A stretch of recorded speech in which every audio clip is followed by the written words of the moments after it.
ఇవ్వనండి. ఇవాళ రెసిపీ కాకరకాయలు వడియాల్లాగా వేయించుకొని తినొచ్చండి.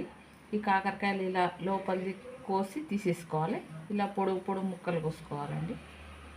లోపల గింజలంతా తీసేసేయాలి. తీసుకొని పసుపు, సన్న ఉప్పు అండి ఇలా కలిపి ఒక 5 మినిట్స్ తర్వాత తీసి ఎండకు పెట్టుకోవాలండి. ఇలా కలుపుకోవాలి మంచిగా.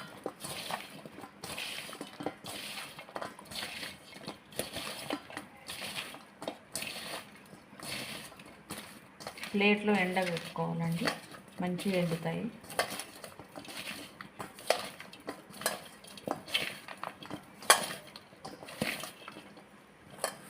ఇది ఒక 5 మినిట్స్ మూత పెట్టుకోవాలండి. తర్వాత ఎండకు పెట్టుకోవాలి తీసి.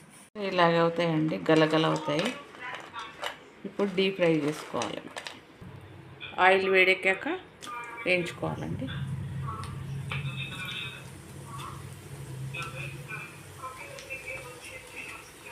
సాంబార్ అంచుకు పాలకూర పప్పు, టమాటా పప్పు సైడ్ డిష్గా తినాలండి, బాగుంటాయి. దీనిపైన ఇప్పుడు ఉప్పు కారం చల్లుకోవాలి, బాగుంటాయి.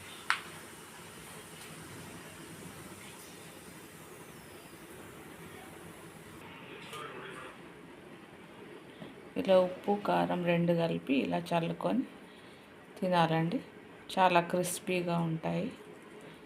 ఈ వీడియో చూసి మీరు కూడా ఇలాగే చేసుకోండి. Please subscribe. Thank you.